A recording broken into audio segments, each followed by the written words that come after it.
Ante, hey, aku tu bi, oh betul.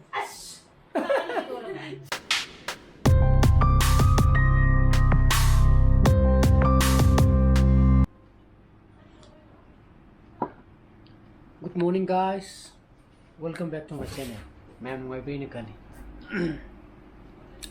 Masa yuk nualam dah je. Oh, tumba yad re, bapa. Tumba yad ni mina kok je lai bapa. Harga sikit tol leh dah. Aduga.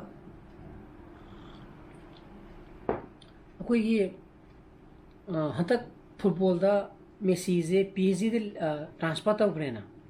Padahal PSG की मुझे League 1 जे France की League 1 जे live telecast singing अदी को तो तास्काई के channel number 640 दा live telecast था बने को अल्टरनेट वीक्स दा each and every match the live telecast था बने को अल्टरनेट वीक्स तो इना लाइव टेलीकास्ट था अब तो सैटेलाइट टीवी की दिखाऊंगी तो बोलती तो तास्काई ओ इना दी 640 चैनल नंबर जी दा लाइव टेलीकास्ट था बने को मधु मैम यंग निंगदी यंग बयान दो इचानु पांगसी पैखा मणिपुरी थोए मैते में की डिपार्टमेंट दे आइन पीना अते की डिपार्टमेंट ना आइन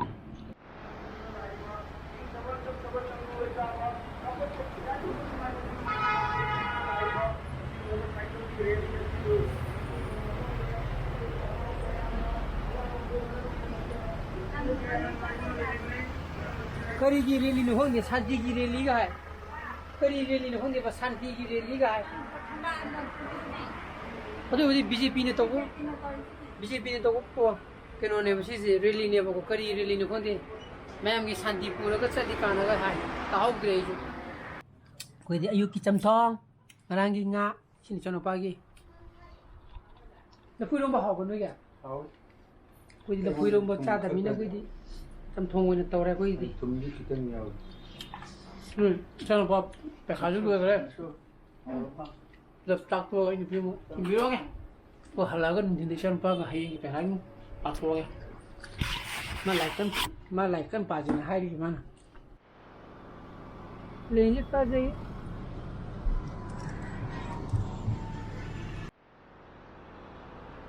बस ऑफिस में वो शांति वो तो सच्ची तुम ही है जी सुंदर थम ये सब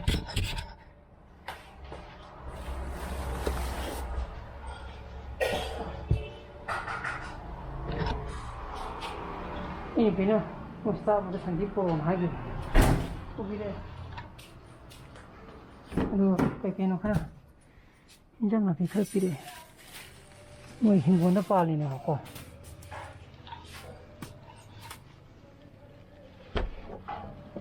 आई सोचे पुंगरी मखाई तासंग्रे चनो पाही मिस्ट्वे हजी मान लाइले इंग्लिश ग्रामर की चैप्टर में रिवीजन तो सब लोग रहे वाट पन हरेन होने तो रखे मैं के चाना वक्त तो बिलो भी चिमे चिमोई किन्होंने पीरे ना मुझे स्टाफ ना जंग पुलाई नते कोई है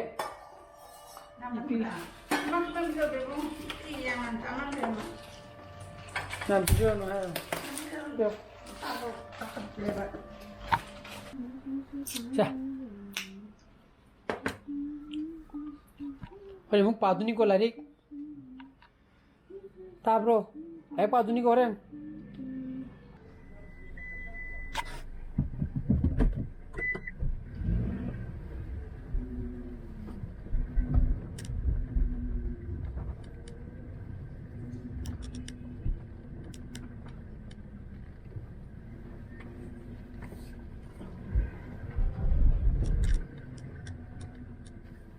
जी आई नुकी ऑफिस लगी है ना कि नेप तो रहा ऑफिस से तुम लेने ना है पति को अरे पुंग वही में कहीं तारे जी मसा खांग दे नहीं ना जी कि नेप तो जी पड़े ऑफिस लगी हो जी कहीं जैसे हम नहीं बांग से ना मैं हमें का ओके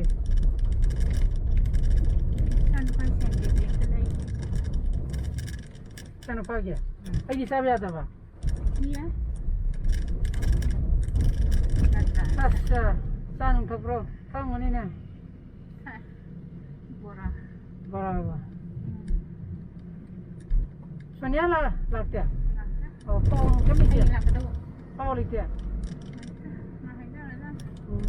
ꯍꯥꯏꯗꯤ ꯁꯨꯝ ꯄꯥꯎ ꯄꯤꯔꯛꯄ꯭ꯔꯥ ꯍꯪꯕꯅꯤꯗ ꯄꯥꯎꯒ ꯂꯩꯕ꯭ꯔꯥꯅ ꯑꯩꯗꯤ ꯐꯣꯟ ꯁꯦꯝꯃꯣꯅ ꯄꯤꯈꯤꯕꯗꯣ ꯏꯆꯥꯅꯨꯄꯥꯅ ꯄꯥꯏꯕ ꯐꯣꯟꯅꯦꯕꯗꯨꯗꯀꯣ ꯕꯦꯇ꯭ꯔꯤꯗꯨ ꯄꯣꯝꯊꯣꯛꯑꯝꯃꯦ ꯍꯥꯏꯕꯅꯦꯕ ꯃꯗꯨꯕꯨ ꯁꯦꯝꯃꯒ ꯃꯥꯅ ꯈꯔ ꯄꯥꯏꯔꯒꯗꯤ ꯑꯩꯒꯤ ꯑꯥꯏꯄꯦꯗꯁꯨ ꯃꯉꯥꯏꯔꯦ ꯑꯗꯒꯤ ꯃꯃꯥꯒꯤ ꯐꯣꯟꯁꯨ ꯃꯉꯥꯏꯔꯦ ꯈꯔ ꯑꯃꯨꯛ ꯈꯥꯡꯉꯤꯗꯅ ꯑꯗꯨ ꯂꯨꯄꯥ 1,000 ꯑꯅꯤꯈꯛ ꯊꯥꯗꯔꯒ ꯕꯦꯇ꯭ꯔꯤ ꯌꯥꯗꯕꯗ ꯈꯛꯇꯪ ꯁꯦꯝꯃꯒꯀꯣ ꯊꯕꯛ ꯐꯖ ꯊꯣꯛꯂꯛꯑꯣꯍꯦ ꯃꯌꯥꯝꯁꯦ ꯂꯣꯛꯗꯥꯎꯟꯒꯤ ꯒꯥꯔꯤ ꯊꯧꯕ ꯇꯝꯅꯔꯨꯕꯒꯤ ꯀꯨꯏꯅ ꯊꯧꯔꯛꯇꯕꯒꯤ ꯑꯗꯒꯤ ꯃꯁꯥꯅ ꯈꯔꯒ ꯍꯩꯇꯕꯒ sida expert oise ambulance ko kata ngan akhoi team ga police ka tu sum chakajine ko korum do mana lauki jo mana khongi jo ma thado ki sabi me di am na maru oi important ni same to same lagi sa aga bazar de okay hala ka karen de lagi so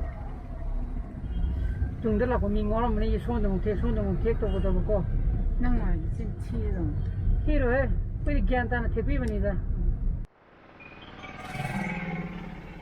same all it is same kiji de kya pigo jam phang de to jo same ji bo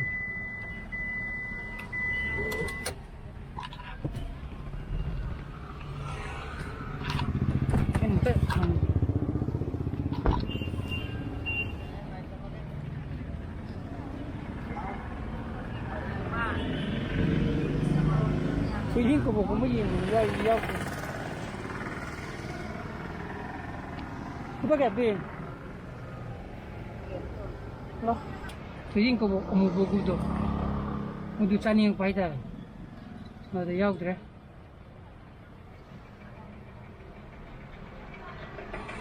Mo chana ni ma lo di to ri. Ka bi ra. Se me ki ji da. 깡이라 꽁이라 짠만이라 하는 거죠. 깡은 내기디 홍들이 하우디 하우도만 말이다. 아니 야 피부도는 하우이네 야 피부도 피부 빨리 이제 조진 거 먹자는 거니.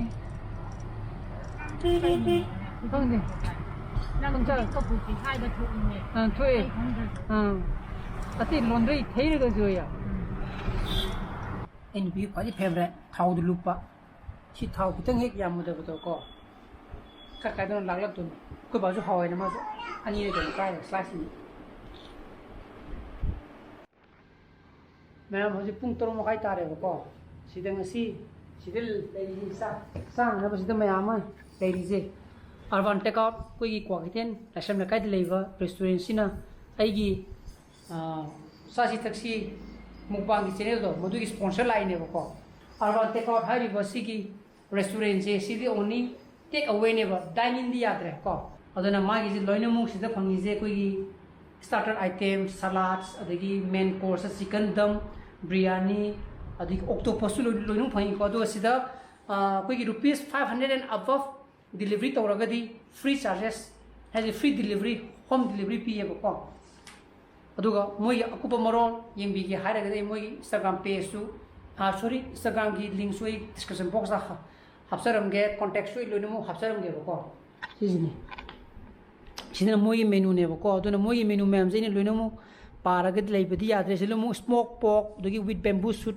Fungi अदगी octopus chili crispy octopus paneer ko adigi paneer chili ke loinong phange almost everything loinong mo koi snack items ki noodles items ki loinong phange ko adana birthday ki adigi small party ki koi ki order to bining ba lairagadi adana ma'am sang amtang yingbiyo aduga sigi mukbangi aigi sasi thaksi gi nang wadabadi aigi ina baga aduga lakpana video lakpana Thursday ni lakane ko pung 3 makai da video number lore saba gi ko lakpa kan di Thursday gi pung ayu ki pung 3 makai do na ai upload toro ne ko adu mayam jingbiro saba ya bina ko bani long long sana phanam sang re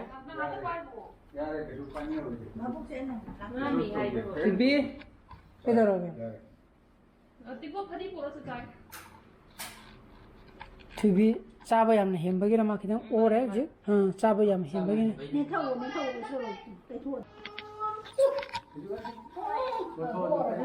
Para ba? O para ba? O kala yam sakre doon ni. Hanga ba? Ko kala yam sakre. Ako. Ha? Kaya? TV je. Oh, yung je. Masay sa ano pa na? Ante, ay ako TV udo. Sa ano pa na sa saksay nga ito? Tuloy ni hawa ko. Ay, yung marunong mo lang tigalo. Oh, hindi na Bubona chingri na ba? Sala Buti naman dali ay hindi na oras doon. Sara. Ayam. Hujik Cow-Dung manure semduri ba ko. Ayun pina. Sila ije. Aduna ulake kamana sem ko dage to.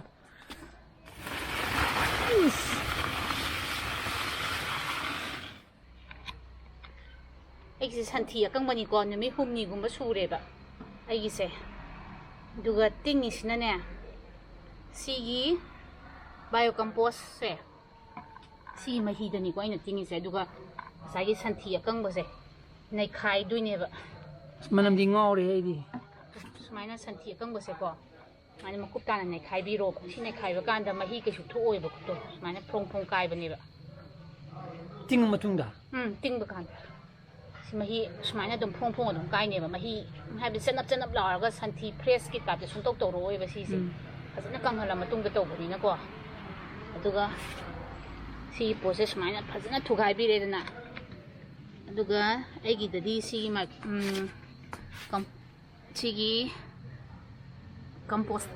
composting activator se micro compost se sida numin nini ne ba ina tingise ko tinga matungda thugaire dana thugairaga sigumba box amda aigi sida hapsallaga ne tha ani natraga ahum thamba kanda dum ma se fully decompose dum tawe ba ko aduga adumaina semba haitare aina semba kanda sise kitang thugaiga daba wale dun ai kitang thugaigi audi aina haningi je pige compost aina nongda hangningi je sigi potse haptagdi chungya ya ta bra yai kaide ya da boy di later ba mingon di kamana che aduga na smane ising da tingani dana ko ising da tinga smane dum thugai biro nimi kyani nimi ni tingba da dum yaba ne ba ko haide smane thugai ba ngam baje ya ado santhi fresh to yam fajana di kanghan biu ko na tata di heavy dry work kana to godam pure dry work kana aduni da fajana kanghan biro aduga ising da nimi ni gumba tinge dana aduga thugai biro ba smane makup tana thugai bire dana aduga hani compost leiba oiragadi hani compost to kitang yanjan biro abdi compost to bukanda kitang thuna ba leiti haragana leibak to khoigi hingondagi orasu leibak se khara potlaga to sanbiro bako aduga sigumamda dum hapchalaga mathakta layar ma leibak amna khumjan biraga thamo adu tha ani humda dum phana fully decompost oibani do kuina thami gei di phare aduna tata di tha ani gi matung dum season na oi namu kiwini gi toboda na decomposition puthoga use obudo adu do season ate dane abdi kinogi Cow-Dung gi composition na season obudo madu gi method to season na ga tawdi ne okay dumaya ne ina lo semi gai sise lo sitting ba kanda smaina santhi akang ba se to smaina matum adum taraga dum leibani ba sise smaina ne khai ba kanda dum phong kai bani ba sise ting da ti thugai ba ngam da bani aduna mayam ayo koi santhi gi compost simbinim ba dalega di hojiki method season na raga mayam compost simbiro aduga ai ngasi gi blog matai introduction jara ga blog ai ma thogadi like to biro mo share to bio anobu video so bio subscribe to biro mo ko ngi sana pasile bio so please be safe and be healthy bye bye good night